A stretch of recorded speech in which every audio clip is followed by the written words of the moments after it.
We loved watching Quicksilver save the X-Men at supersonic speeds, but wait until you get a look at Evan Peters having air blown into his face while he runs on a treadmill. And did you know that Alligator Loki was actually a stuffed animal? These are movies that look hilarious without CGI.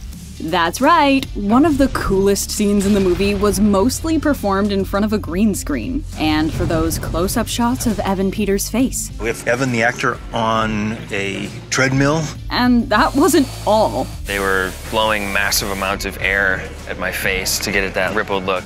Now that's a look. And you're never gonna find Apocalypse intimidating again, once you see him break out his sick dance moves. There seemed to be something of a dance epidemic on set. In fact, everyone was getting into it. Watching this definitely makes us wonder how Goro would move on the dance floor with all those extra arms. How do you create a massive, four-armed Shogun for live action? Surprisingly enough, this has actually been done in a few ways throughout the years. For the 1995 movie, Goro was brought to life using a massive animatronic suit that director Paul W.S. Anderson described as a diva because of the hours of setup required for each take. For HBO Max, they decided to go a little more old school with it. Literally, we had two of my guys, one on stilts, one in front, fighting him with 4 arms.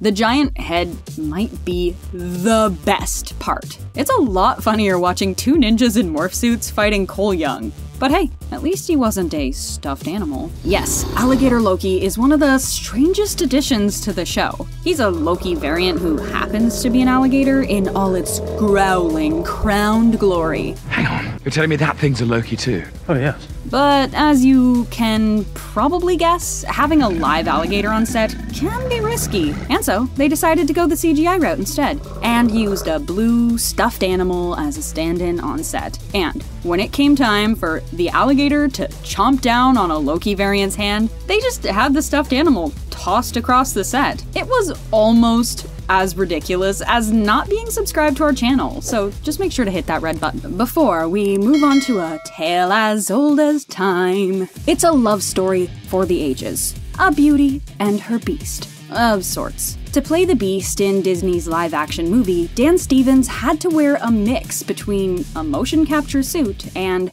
puppeteering of a big muscle suit on stilts, so I was inside this 40-pound thing. Not only was this suit silly looking enough on its own, but it forced poor Dan to move so stiffly that his dancing scene with Emma looks more like the hostage situation it actually is. It looks like she's dancing with some sort of awkward muscle man, but we'll give Dan this. At least he looks tougher than Ben Affleck did in his motion capture suit as Batman. The Batsuit for Dawn of Justice was unlike any other we'd seen before. It had more of a heavy, armored look about it. And a real suit actually was constructed for Ben Affleck to wear in the movie. We made a determination that we wanted to use the real mech suit. It definitely grounds the fight in reality. But the suit was just a little too heavy for some of the highly detailed fight scenes they had planned. You can't move in that suit that much, where we did use the motion capture suit. The result looked a lot like two grown men wrestling in their pajamas. Motion capture suits really can ruin the best of moments. Just look at the romantic scenes from Avatar. Who among us wasn't astounded to see the world of Pandora brought to life on the big screen? The Na'vi looked like they could have come from real life, but the reality is a lot less glamorous than it would appear. Instead, our stars were all traipsing around wearing motion capture suits, complete with pointed ears, tails, and colorful dreadlocks for some reason.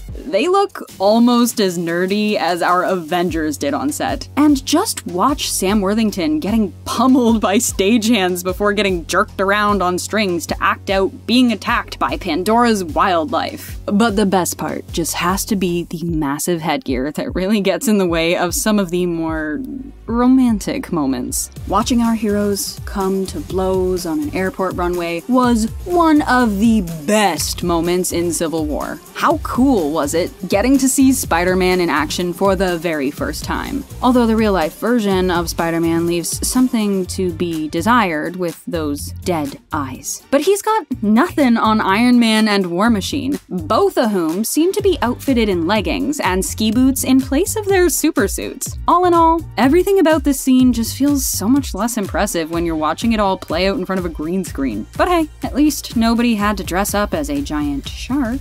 A giant humanoid shark shouldn't be this cute, right? I'm a little surprised people find him utterly adorable. We all loved King Shark in the movie, and while you may already know that Sylvester Stallone lended his voice to the character, I wear disguise. What you may not have realized was that comedian Steve Agee stood in for him on set. James was like, well, we need somebody tall.